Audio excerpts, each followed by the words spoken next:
In the quiet hours of the night, when notifications fade and timelines go still, there are places we go that feel safe. Chat rooms, forums, video calls, anonymous threads. We go to share, to escape, to connect. But sometimes the screen is not a barrier. Sometimes it's a doorway. This series isn't just about ghost stories or strange glitches in the dark. It's about people, real people, who walk too far into digital spaces, only to find something staring back. Something watching, waiting. Not every message was meant to be answered. Not every voice belonged to someone alive. And yet we keep logging in, don't we? We search for meaning, for connection, even if it comes wrapped in shadows. Each of these 8 stories takes you deeper into the hidden corners of online life, where friendships blur into surveillance, language becomes prophecy, and silence speaks louder than words.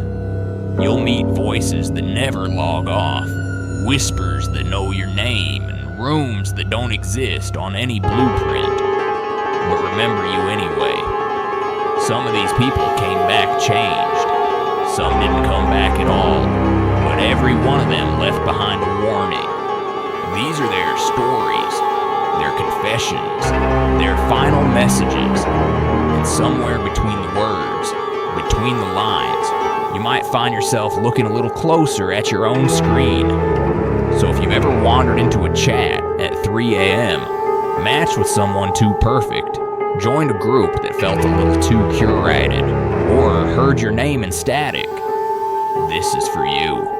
This is for the ones who stay up late wondering if the glitch was just the algorithm or something else.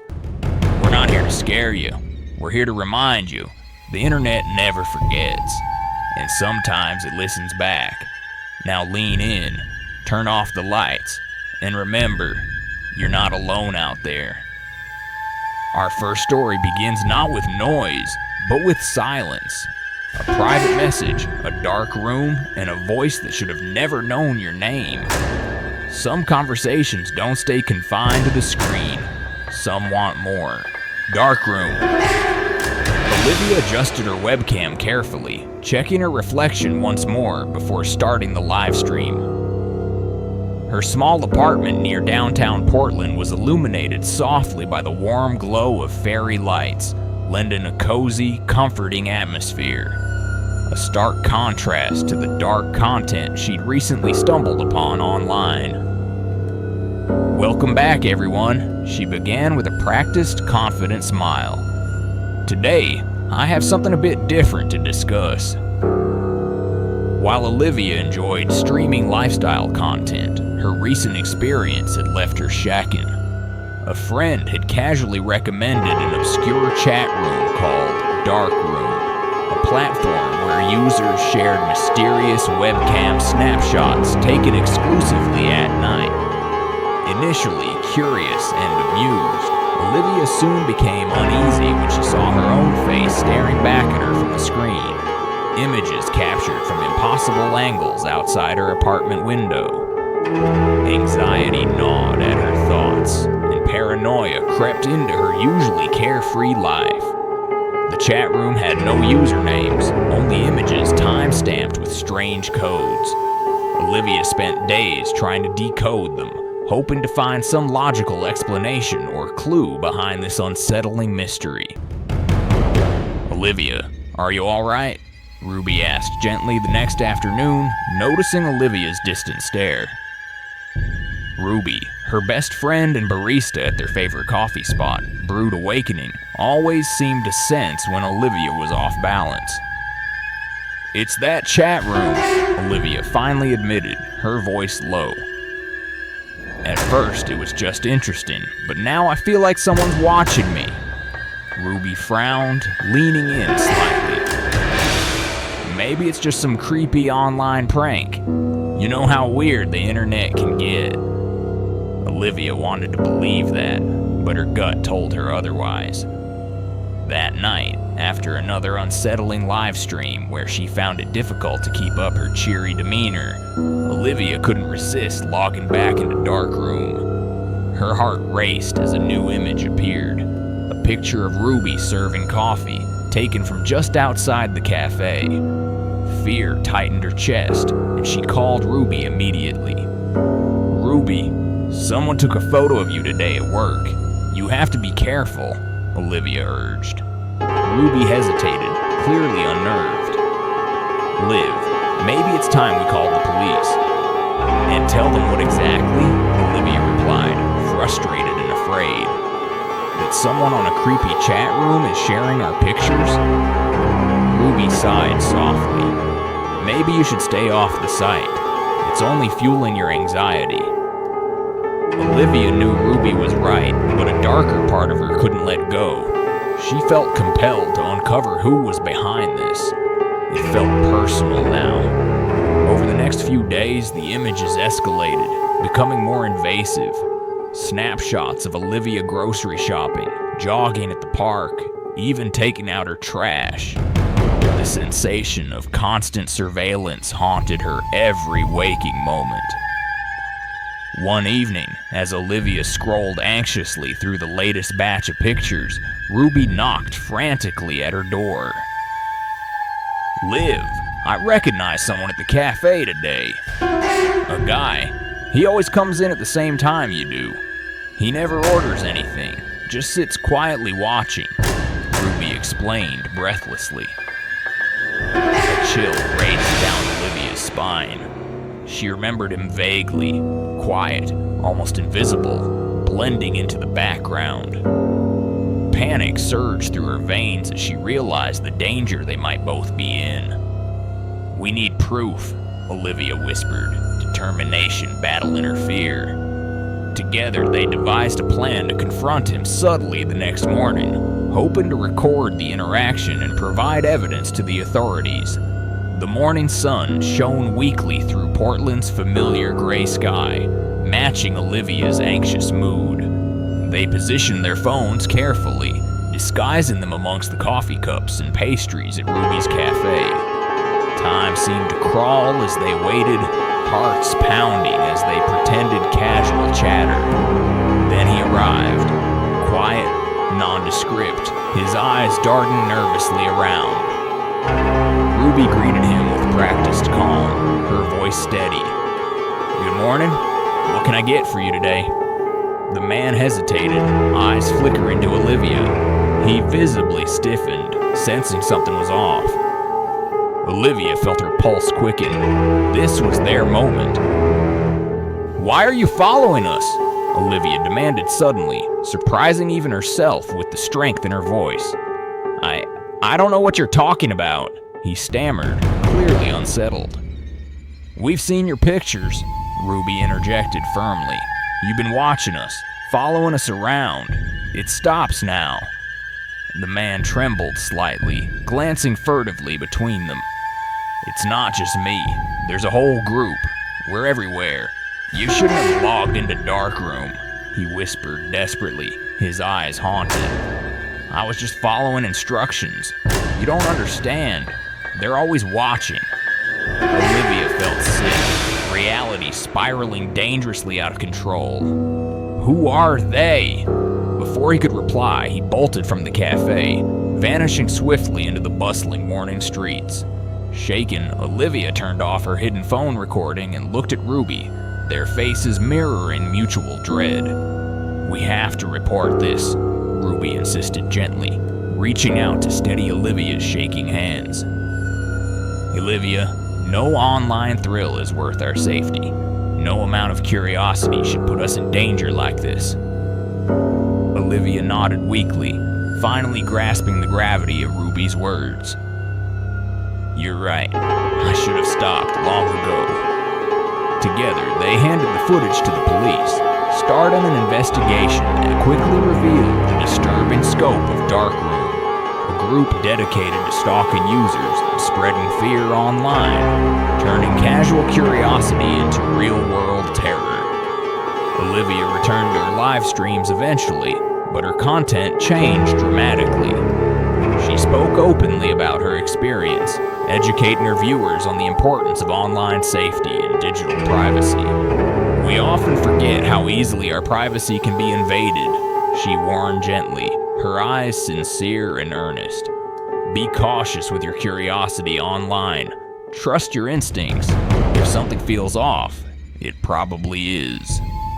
In the months following, Olivia received countless messages from viewers sharing their stories in gratitude, strengthening her resolve to advocate for online safety. Ruby often joined her live streams, and together they created a supportive, vigilant community. Please, stay safe out there, Olivia concluded each stream, her tone both caring and reassuring. And if you ever feel unsafe, don't hesitate to reach out for help. You're never alone. If you found value here, please like, subscribe, and stay connected with us, Ruby added warmly, smiling genuinely beside Olivia. Together, we can create a safer community online. As their subscriber count grew, Olivia realized that despite the darkness she faced, her story had sparked a powerful wave of awareness and change, turning fear into something far greater: hope. What happens when the last message you send isn't yours at all? When a goodbye hides something waiting to speak again? Let's keep going. The last message.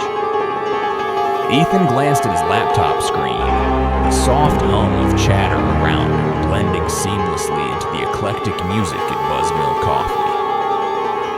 He liked this place, one of Austin's hidden gems, where freelancers gathered, fueled by endless cups of espresso. Today, though, his mind wandered far from his usual creative inspirations. It was stuck on the cryptic messages he'd been receiving from his latest client, a mysterious contact from a freelancer chat room called Creative Corner. Almost finished? Samuel's calm voice broke Ethan's trance. Samuel managed the co-working space Ethan frequented occasionally. He was tall, reserved, with an air of subtle authority and an unreadable expression that Ethan found both comforting and slightly intimidating. Not quite, Ethan replied, trying to hide his unease. Samuel nodded, eyes lingering slightly longer than usual before walking away. Ethan shook off his discomfort, rationalizing it as stress. The chat room had been recommended by fellow freelancers on Reddit, claiming lucrative but anonymous clients. Ethan, struggling with bills, eagerly joined, ignoring Ruby's repeated warnings. His cousin Ruby, a cybersecurity specialist living in Dallas, had urged him to be cautious about anonymous interactions online. Ethan, please. These people hide their identity for a reason, she'd warned gently. Ethan had shrugged it off, blinded by the promise of easy cash. Now, each message from his new client grew increasingly disturbing. The latest one simply read, "Meet us at the old library at midnight for final payment." Unease clawed at Ethan's chest, yet desperation pushed him forward. The old library on Guadalupe Street had been abandoned for years, known locally as a haunt for teenagers and ghost stories alike. Despite his apprehension, Ethan felt compelled by necessity and curiosity. That night, under a moon partially obscured by thick clouds, Ethan parked near the library. Its darkened windows loomed ominously. As he approached the entrance, the heavy wooden door creaked open, revealing a dimly lit hallway. "Hello?" Ethan called hesitantly, stepping inside. Silence responded. His phone buzzed, lighting up with another message. "Upstairs, Ethan." Fear tightened around his throat, but something, perhaps pride, perhaps stubbornness, urged him onward. His footsteps echoed up the grand staircase, each creak amplifying his anxiety. On the upper level, a soft glow emanated from a partially open door. As he entered, Ethan froze. Illuminated by candlelight, photographs lined the walls. Freelancers he recognized from profile pictures, smiling innocently, oblivious. beneath each photo, a chilling timestamp labeled Final Delivery. His heart raced as he scanned the walls, finally landing on his own face, labeled with tonight's date. Ethan's stomach twisted violently. A soft shuffle behind him caused him to whirl around. Samuel stood in the doorway, his usual calm replaced by a strange intensity. Samuel? What's going on? Ethan's voice trembled. You weren't supposed to dig this far, Samuel whispered, regret and determination battling across his face. Creative Corner wasn't just about art, Ethan. It was never about art. Then what? Ethan demanded, dread gripping his voice. Control, Samuel admitted quietly, eyes flickering with remorse. Information, blackmail. It started small, but it escalated. People started disappearing. I never wanted this. Then help me, Ethan pleaded. This has to stop. Samuel shook his head sadly. It's too late for me, but you still have time. Run, Ethan. Leave this behind. Report it if you must, but don't let curiosity trap you like it did me. Heavy footsteps echoed from downstairs, and panic surged through Ethan. Samuel stepped aside, urgency in his eyes. Ethan bolted, racing down the stairs, heart pounding violently. He burst into the night, sprinting toward his car, breathless and terrified. Days later, Ethan sat across from Ruby, recounting the horrors he'd uncovered. The police investigation revealed a twisted web of cyber criminals targeting freelancers, exploiting their desperation and anonymity. Ruby sighed deeply, placing a comforting hand on Ethan's trembling shoulder. Ethan, online safety isn't optional. Please never gamble with your safety again. Ethan nodded silently, the chilling memory permanently etched in his mind. As he stared blankly into his untouched coffee, he resolved to use his platform to advocate awareness among fellow freelancers, warning them to verify clients thoroughly and avoid anonymous interactions. If you're freelancing, Ethan later advised in a heartfelt video he uploaded, his voice steady despite his memories. Always vet your clients, ask questions, demand transparency. Curiosity and desperation can blind you to the dangers right in front of you. His comment section quickly filled with messages of gratitude and similar experiences, building a supportive community of freelancers committed to safer practices. Stay alert, everyone, Ethan concluded each video warmly, sincerity radiating through the screen. If you ever feel uneasy about a client, trust yourself first. Your safety and peace of mind are worth more than any payment. Please subscribe and share your stories below, Ethan added gently. Let's watch out for each other. With each new subscriber, Ethan felt renewed strength, determined that no freelancer should ever endure the terror he'd faced. Forever changed, yet undeniably wiser from the lesson he'd narrowly survived. Some echoes don't fade with time. Some stay trapped behind closed doors, waiting to be heard again. What happens when a room remembers more than it should? Echoes from room 303. Mia nervously tapped her pencil against her notebook, glancing toward the closed door of her dorm room. The University of Savannah had always prided itself on its picturesque campus and storied past. But Mia had begun uncovering a much darker legacy, one connected directly to her own room, room 303. It had started innocently enough. A boring Saturday night led Mia to an anonymous chat app popular among students, hoping to ease her loneliness. She'd soon connected with someone who called themselves Echo, whose cryptic messages hinted at secrets hidden within the very walls surrounding Mia. Room 303 has seen things it should never have seen, Echo had typed cryptically. At first, Mia thought it was a prank, but then Echo began describing specific details, like the unique crack near her window frame and the oddly shaped stain on her ceiling. Curiosity quickly transformed into unease, then outright dread. Mia mentioned the odd messages to her professor, Martin Rivers, a stern but kind history lecturer known for his deep knowledge of Savannah's past. His normally calm demeanor changed instantly, anxiety flickering in his eyes. "Forget that chat room," Professor Rivers warned, his voice unusually sharp. "Room 303 is better left alone."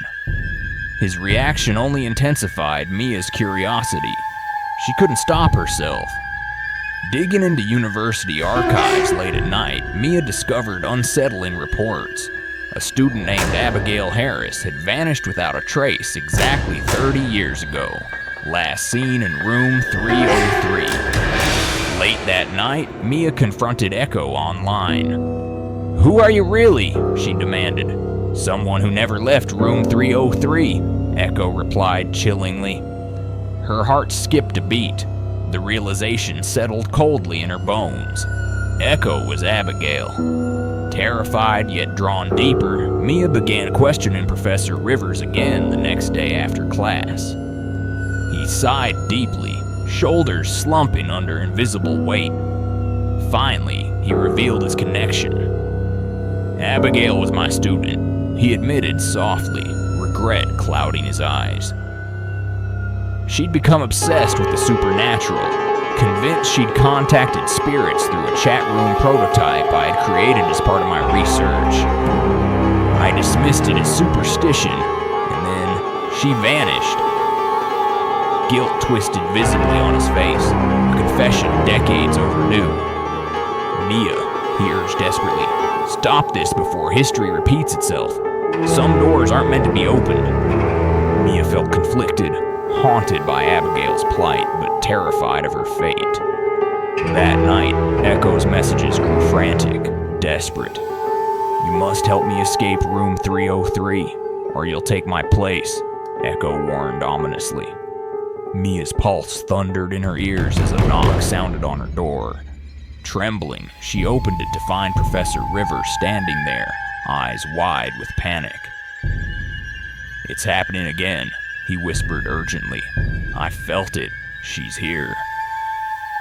Before Mia could reply, the door slammed shut violently behind them, the lights flickering wildly. Professor Rivers shouted, pounding against the suddenly immovable barrier. A ghostly whisper filled the room, echoing from the very walls. "Stay with me," it pleaded softly. Terror gripped Mia's chest. Images of Abigail flashed through her mind, empathy battling her primal instinct to survive. "Abigail, please," Mia called out shakily. "I understand your pain, but you can't trap others here. Let us help you find peace." The whisper faded briefly, replaced by a mournful sigh. Slowly, the oppressive feeling dissipated, and the door creaked open again. The hallway beyond felt colder than usual, but clear, free from menace. Professor Rivers looked at Mia, profound relief washing over his face. "Your compassion freed her," he murmured, gratitude coloring his voice. "Please, Mia, heed this lesson. Don't let curiosity consume you like it did Abigail." In the aftermath, Mia dedicated herself to studying Savannah's forgotten histories with new respect. She began openly sharing her experiences online, turning her frightening ordeal into a lesson about respect, compassion, and boundaries. Exploring the unknown can be thrilling, Mia gently advised her followers, sincerity ringing clear in her words. But always know when to stop. Your life is more precious than satisfying curiosity. Her story resonated powerfully, fostering discussions on campus about mental health and spiritual safety. Thank you all for listening, Mia concluded warmly on her latest live stream. Please subscribe and remember, your well-being always comes first. If you ever feel overwhelmed or scared, don't hesitate to reach out. We're all in this together. As messages of support and gratitude poured in, Mia realized her experience had transformed into something meaningful, reminding everyone, herself included, of the vital importance of compassion and boundaries in facing life's darkest echoes. A translator's curiosity turns into a descent through layers of meaning, memory, and something far older than language. Sometimes, understanding is the last thing you need, lost in translation. Lucas tightened his scarf against the chill evening breeze as he navigated the crowded streets of Little Tokyo, camera securely strapped around his neck. Los Angeles' vibrant cultural district was alive tonight, neon signs casting vivid colors onto sidewalks bustling with laughter and chatter. Usually, the lively atmosphere inspired Lucas's best photography, but tonight was different. Tonight, he felt a lingering unease from his recent interactions online. It began when Lucas downloaded an app named Lingua Chat, a recommendation from his friend Mark, who claimed it helped him immensely in learning conversational Japanese. Eager to deepen his understanding of the language, Lucas quickly found himself engaged in conversations with a woman named Kaori. Their initial exchanges were innocent and insightful, revolving around common phrases and daily conversational skills. But recently, their discussion shifted. Kaori began sending Lucas cryptic Japanese proverbs, each accompanied by an eerie undertone that left him uneasy. The last message she sent kept haunting him. The brightest lantern draws the darkest shadow. Lucas initially dismissed it as poetic nonsense until he witnessed a violent robbery at a lantern-lit shop he photographed hours earlier. Unable to shake the unsettling coincidence, Lucas sought solace at his usual refuge. A quaint bookstore tucked away between a sushi restaurant and a karaoke bar. Akari, the shop's kind and insightful owner, greeted him warmly. She immediately sensed his turmoil. "You seem troubled tonight, Lucas," Akari observed gently, setting aside the book she'd been sorting. Lucas hesitated momentarily before recounting his odd conversations with Kaori, highlighting the disturbing alignment between her strange proverbs and real-world events. Akari's friendly expression quickly shifted to concern. "These aren't ordinary sayings," Akari murmured thoughtfully after Lucas finished speaking. "They're traditional warnings, meant to caution listeners about impending disasters. Kaori might know exactly what she's doing, perhaps even influencing these events." Lucas felt a chill creep up his spine, the implications terrifyingly clear. "Do you really think she's involved somehow?" he asked, dread heavy in his voice. Akari hesitated, then nodded slowly. "It's possible. You should be cautious. Curiosity unchecked can easily lead you down dangerous paths." Lucas left the bookstore troubled, his mind wrestling with conflicting emotions, fear, curiosity, and guilt over potentially inviting harm through his ignorance. That night, as he struggled to find sleep, his phone buzzed once more. Another message from Kaori appeared. "When the tiger sleeps, the forest awakens." Lucas's heart hammered in his chest. Recognizing the phrase, he immediately turned to the internet, uncovering historical records referencing a devastating Chinatown fire that occurred exactly 100 years ago to the date. Anxiety flooded through him. Moments later, his phone rang sharply. Akari's urgent voice filled the line. "Lucas, you must see the news right now," she urged breathlessly. Turning on the local news, Lucas stared in horror at live images of flames engulfing buildings in Chinatown. The coincidence was too perfect, too orchestrated to ignore. "Lucas, you have to report her immediately," Akari implored. "She's clearly connected to this." Despite his initial hesitation, Lucas knew Akari was right. Gathering screenshots and evidence from LinguaChat, Lucas rushed to the police station. Initially skeptical, officers quickly recognized the dangerous patterns linking these events and began a thorough investigation. Over the next few days, details emerged that left Lucas deeply shaken. Authorities revealed Kaori was part of a covert group dedicated to recreating historical tragedies to make obscure philosophical points. She had manipulated several users on various language apps, exploiting their curiosity and innocence. Racked with guilt, Lucas returned to Akari's bookstore, deeply troubled. Akari comforted him quietly. "This isn't your fault, Lucas. You acted responsibly once you recognized the threat. We cannot control the actions of others, only our responses." Encouraged by Akari's support, Lucas decided to channel his experiences positively. He began documenting his encounters online, sharing insights and lessons learned from his frightening ordeal.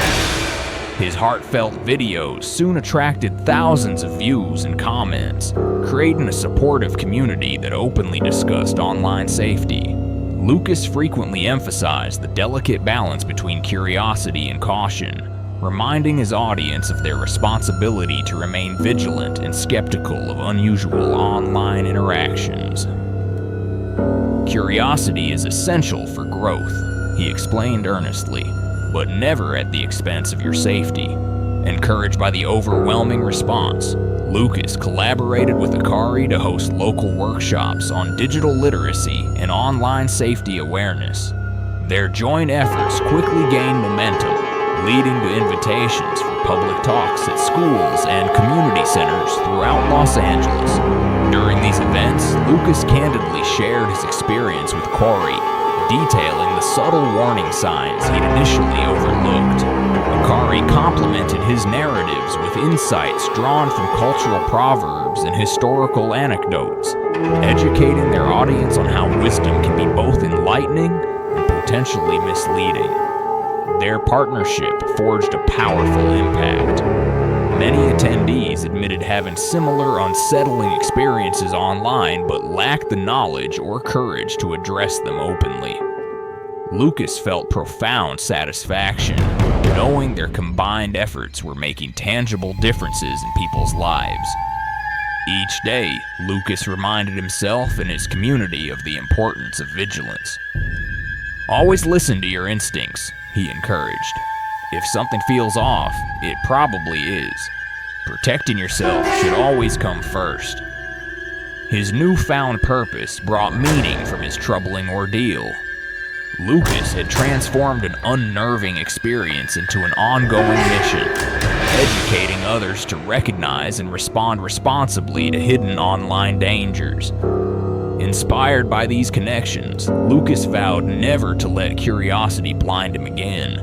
His message resonated deeply, creating waves of awareness and change, ensuring his experiences helped prevent future harm. Stay safe, stay vigilant, and always trust your gut.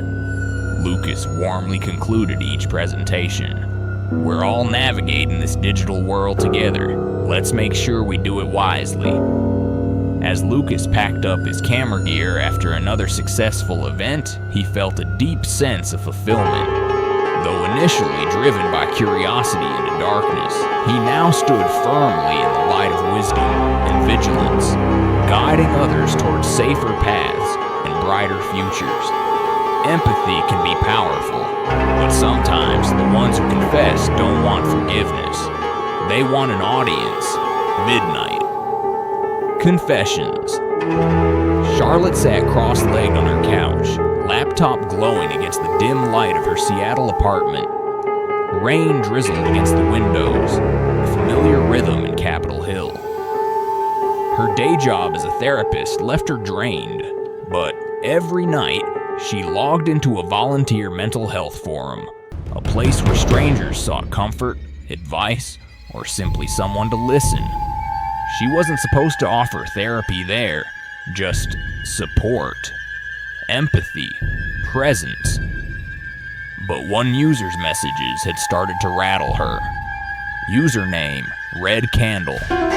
Every night, exactly at midnight, Red Candle would log on and type what looked like journal entries, except they weren't mundane.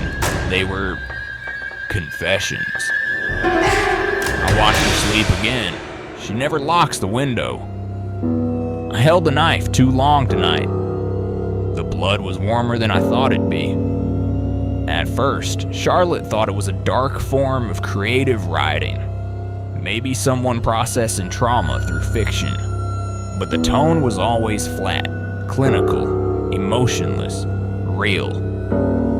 One night, against her better judgment, she replied, "Are you in danger or hurting someone?" The response came immediately.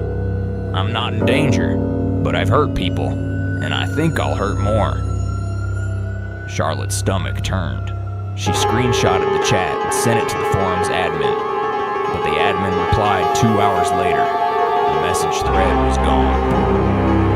Red Candle had deleted the account, or someone had. That same night, Red Candle reappeared in a different thread under a new name, but the writing style, the timing, the phrases, it was unmistakable. Charlotte couldn't let it go. Every night she waited, logging in before midnight, praying they wouldn't show up, but they always did. Their confessions grew darker. "I think I buried this one too shallow. The dog was sniffing again." Charlotte began cross-referencing the vague details with local news reports.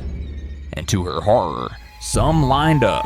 Unsolved assaults, one missing woman, a man found stabbed near a dog park. She reached out to her old college friend, Liam, who now worked in digital forensics for the Seattle PD.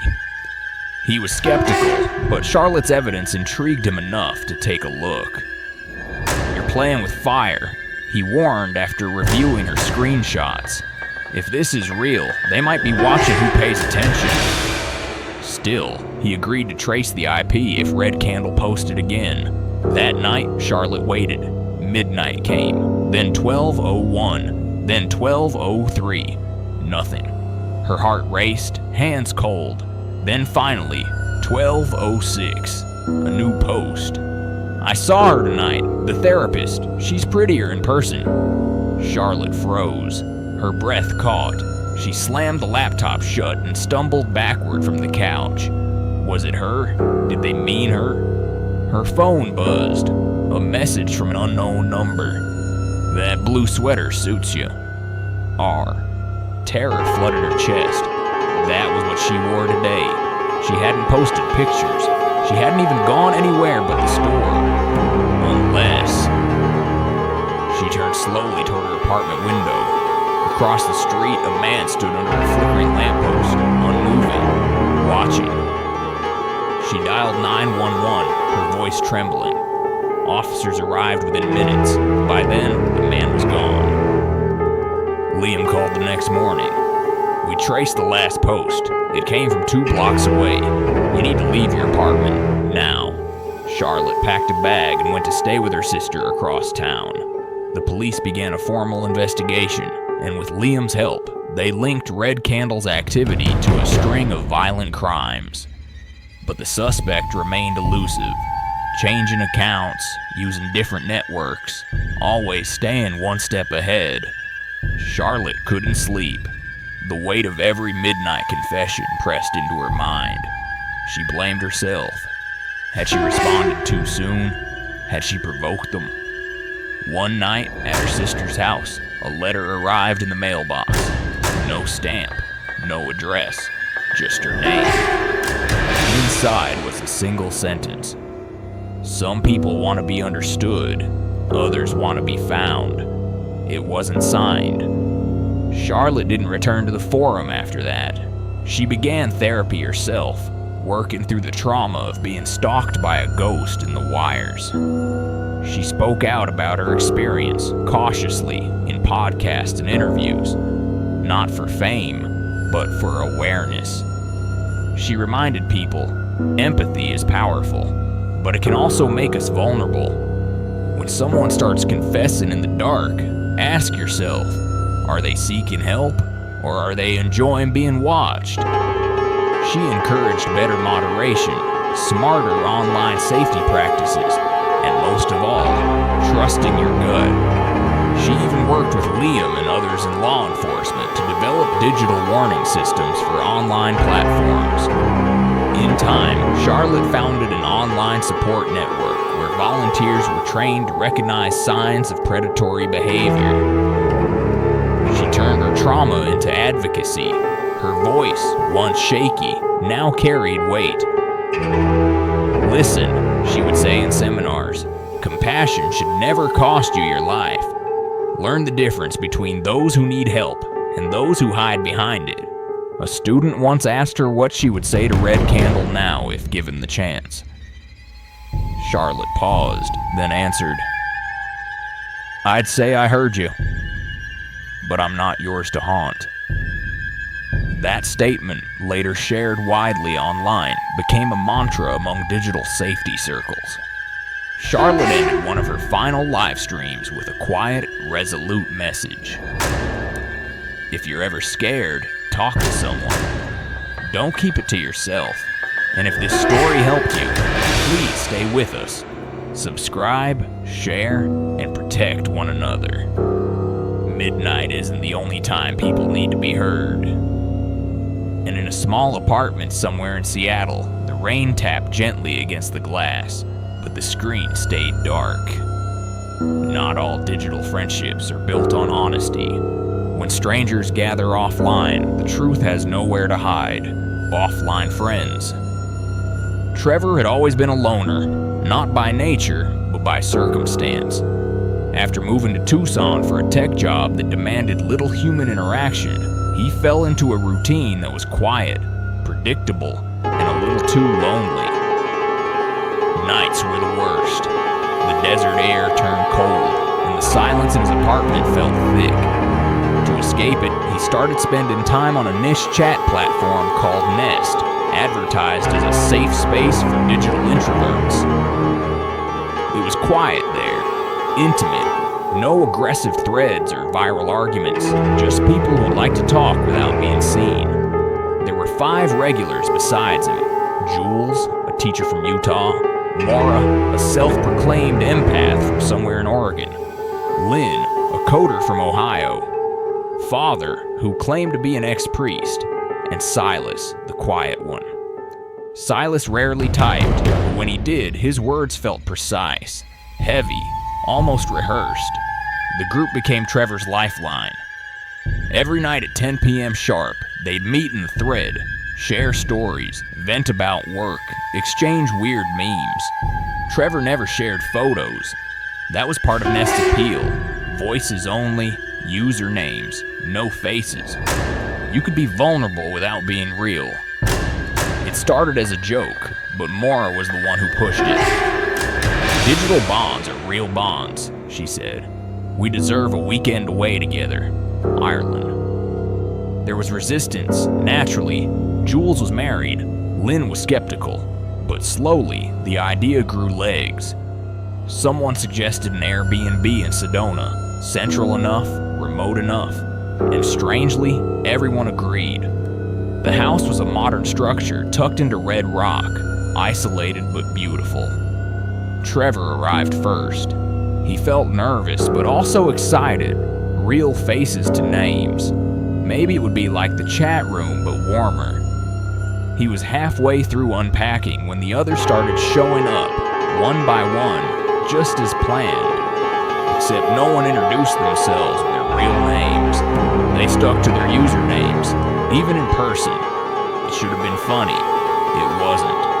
Jules was more aloof than expected. Maura watched people too closely. Lynn seemed on edge. Father talked too much. And Silas didn't talk at all. He just sat on the back porch and stared into the hills like he was waiting for something. That first night, over drinks, Maura suggested a group game. Each person would confess one thing they'd never told anyone online. A truth circle, she called it. Trevor laughed nervously. That's asking a lot, he said, but Jules went first. "I'm not married," she said flatly. "I wear a rim because it keeps people away." Lynn confessed he had faked his job. "I'm not a coder. I'm unemployed. I made it all up because I wanted to sound useful." Maura said she wasn't an empath. "I read psychology books and mirror people's energy. That's all. It's a game to me." Father smirked. "I was never a priest," he said, "but I used to follow a group that called themselves Digital Shepherds. We looked after isolated users, manipulated them for data." Trevor's mouth went dry. It felt like a joke, but no one was laughing now. Then all eyes turned to Silas. He stood slowly, walked to the center of the room, and said, "I was never part of this group. I just followed someone here." Then he looked directly at Trevor. "I followed you." The room chilled. Trevor's heart raced. "What are you talking about?" Silas didn't answer. He walked out the door, disappearing into the dark desert. No one moved for a long moment. Then Maura laughed, but it sounded forced. "Okay, good bit, creepy, but effective." They tried to shake it off. Trevor barely slept. The next morning, Silas hadn't returned. His room looked untouched, his bed unslept in. They called his phone. It rang once, then stopped. Jules wanted to leave. Lynn agreed, but their cars wouldn't start. All of them. Dead batteries. Father claimed desert cold could do that, but it wasn't that cold. Trevor went out back to clear his head. The red rock stretched endlessly, serene but suffocating. Something moved near the brush. A figure, watching. When he turned to look directly, it was gone. He stumbled inside, face pale. "We're being watched," he said. Maura shook her head. "You're paranoid." But she locked the door anyway. That night, the power went out. No warning, no storm. Phones had no signal. The house felt ancient in the dark. They lit candles. Trevor whispered, "This was a setup." Lynn looked ready to cry. Father simply stared at the flames. Maybe this is the price of confession. Hours passed in silence. At 3:17 a.m., a knock came at the door. 3 slow knocks, then silence. No one moved. No one dared open it. When dawn broke, they found a Polaroid taped to the front door. A photo of all 5 of them, taken from outside the living room window. No sign of Silas. By noon, the power returned. The phones buzzed back to life. Trevor drove to the nearest gas station, heart pounding. He called Liam, his brother, a local cop. By sunset, law enforcement was swarming the property. But Silas was never found.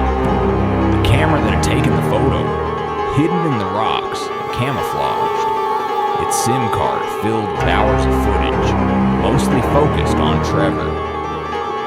Back in Seattle, Trevor tried to return to normal life, but he never logged into Nest again.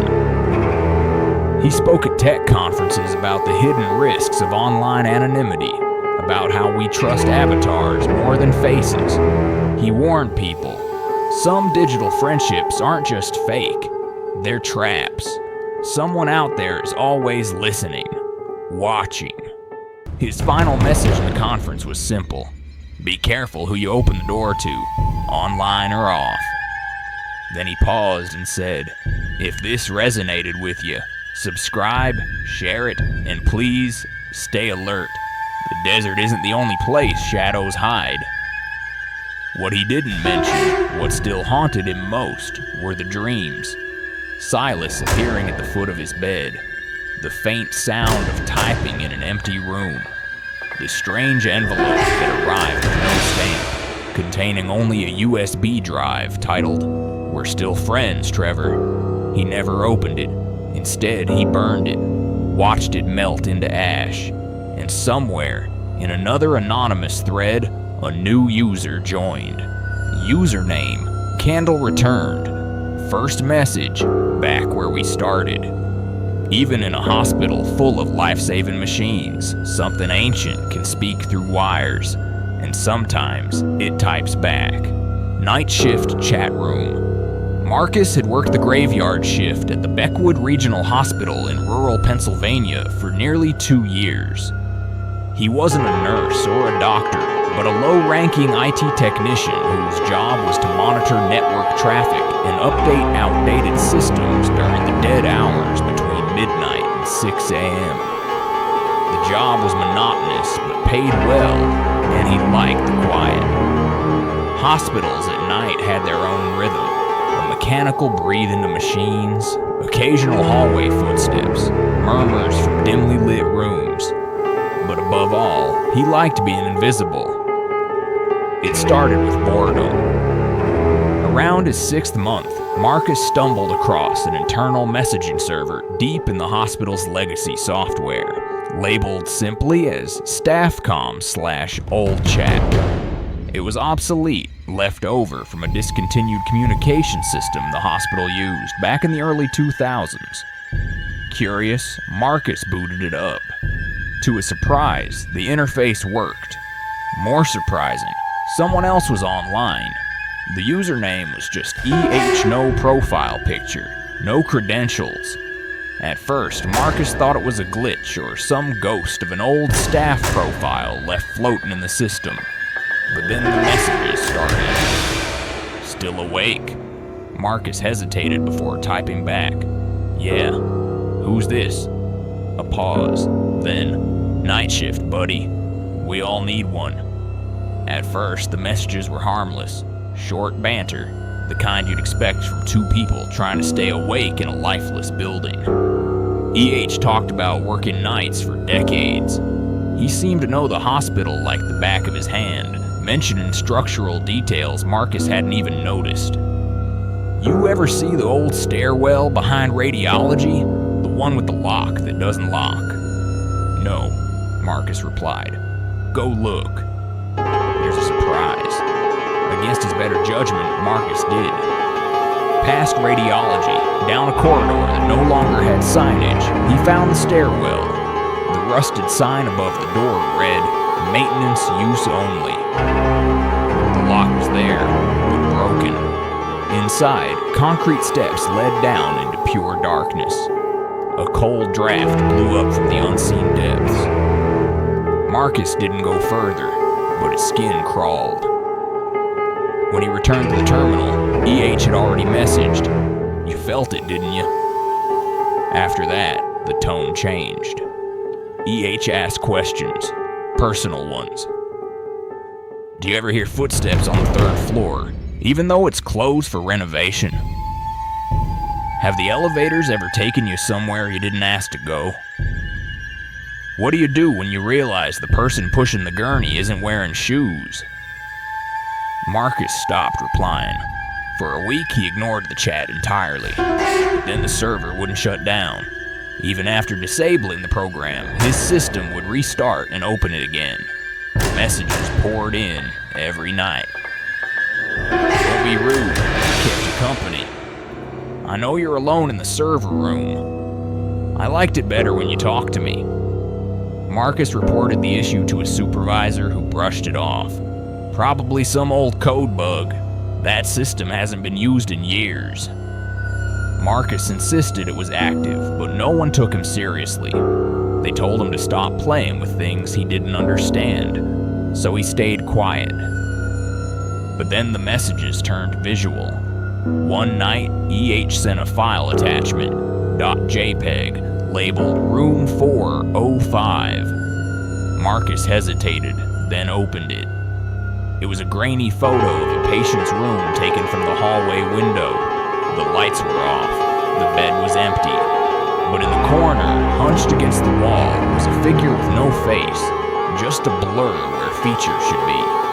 The timestamp was current, taken minutes ago. Marcus bolted from his chair and ran to the 4th floor. Room 405 was under renovation, empty.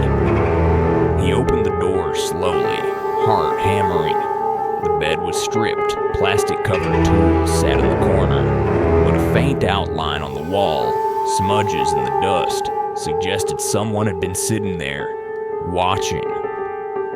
When he returned, another message waited. "You didn't wave." That night, Marcus went home early. He didn't return to work for 3 days. When he did, EH welcomed him back with a message. "You left the lights on."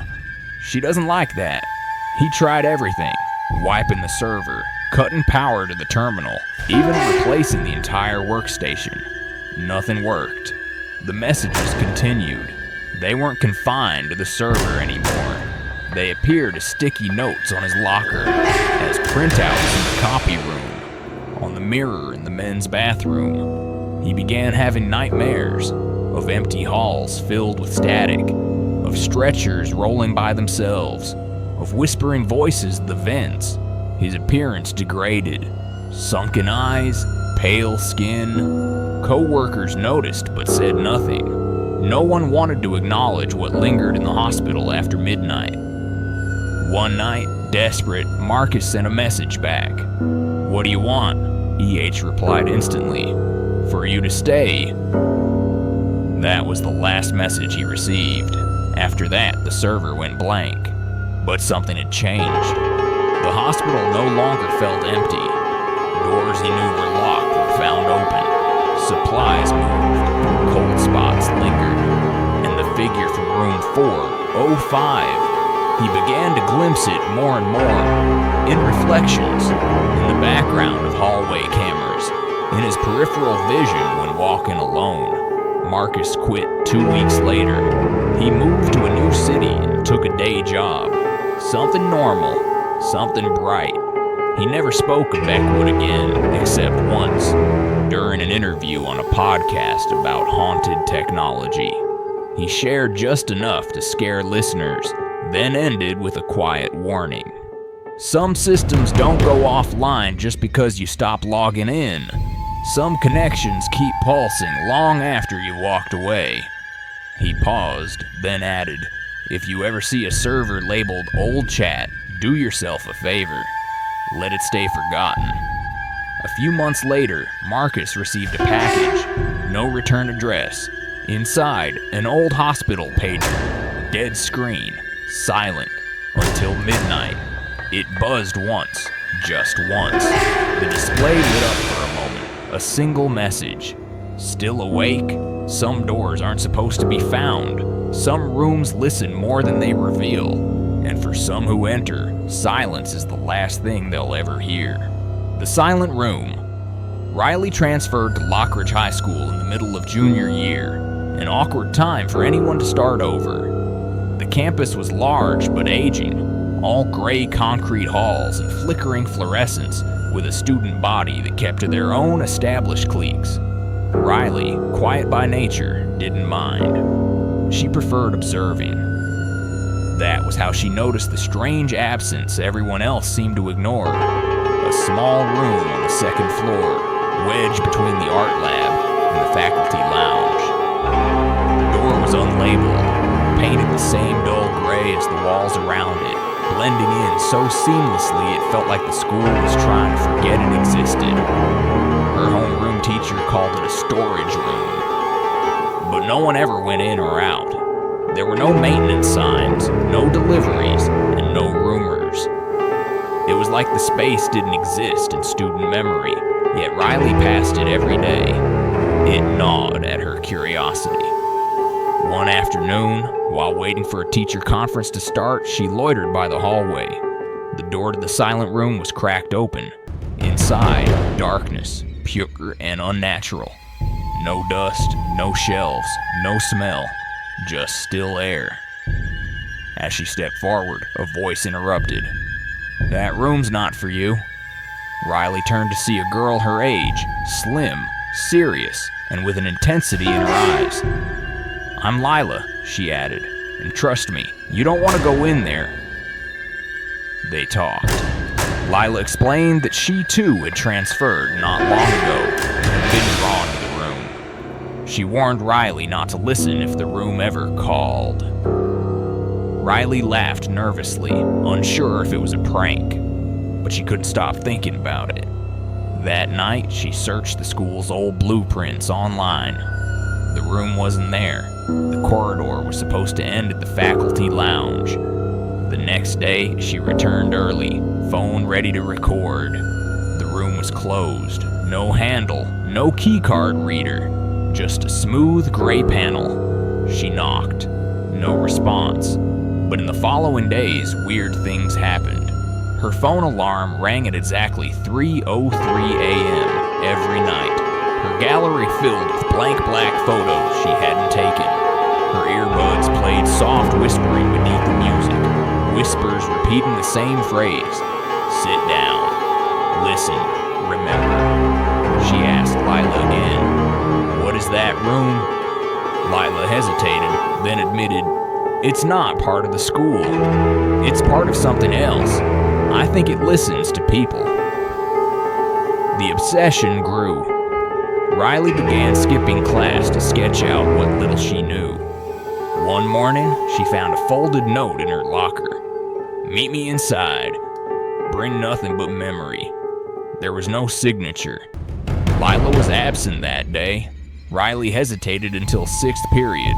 Then she went. The door was open. Inside was a single chair in the center of the space, under a dim spotlight. The walls were seamless, gray, soft like padded cloth. She stepped in. The door shut behind her. Silence. No buzz of light, no sound of her breath, no heartbeat. She sat. Voices began, not from speakers, but from inside. People she met. Her father, her old friend who died in a crash, her childhood dog barking. Then things she'd never heard. A baby crying, a scream. Her own voice saying things she'd never said. The room wanted her to remember, to confess. It wanted her still. She couldn't move.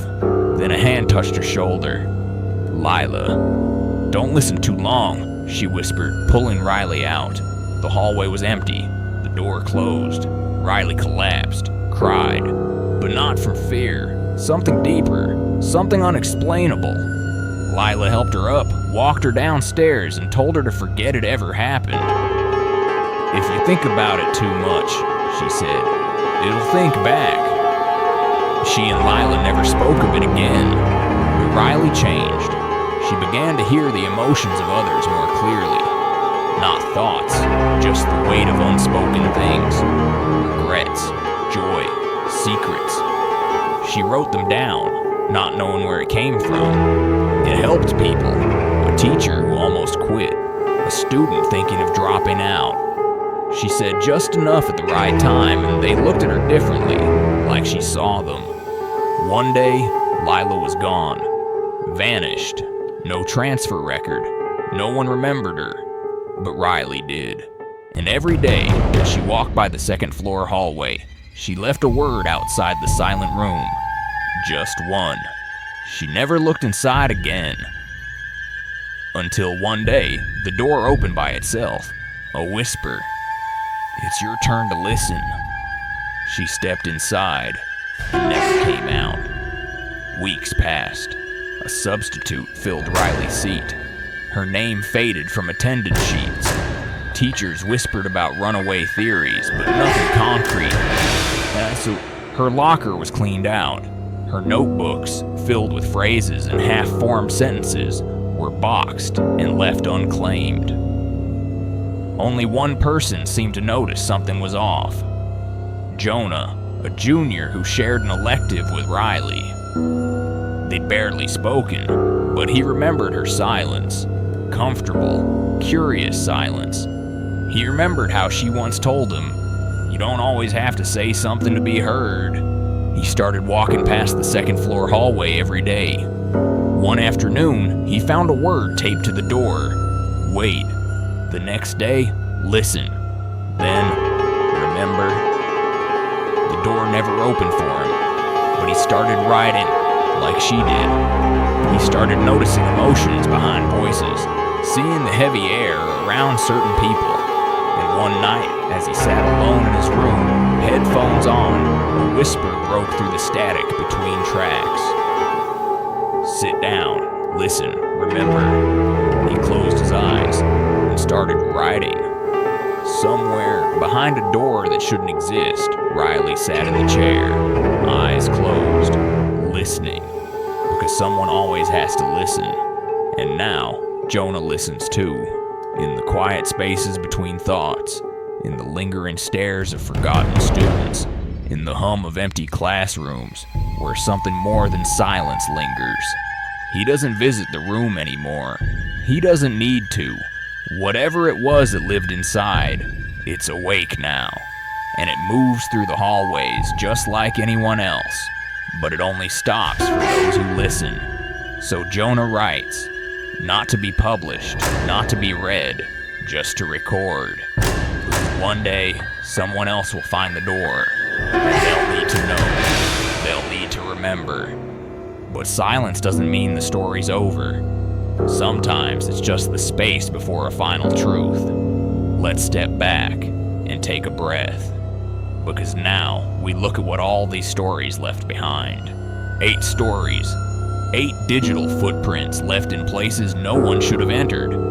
We met therapists, students, translators, night workers, and wanderers, each drawn into a connection that seemed harmless, human, even healing. But what they found on the other side wasn't friendship. It was something older, hungrier, patient. Behind every DM, every anonymous thread, every flickering cursor, the question remains, who's really there? Sometimes the scariest thing isn't what we see, but what we invite in. A smiley face, a new contact request, an offer to chat late into the night. These stories weren't just cautionary tales, they were echoes. Echoes of what happens when we forget that not all spaces online are empty, and not all silences are safe. Each tale whispered a truth. Boundaries matter. Gut instincts save lives.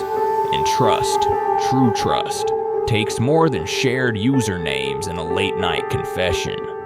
We hope these stories stayed with you, not just to chill your spine, but to sharpen your awareness. Because online horror rarely starts with screams. It starts with a whisper, a new message, a click. So here's your invitation to stay with us. Like, share, subscribe.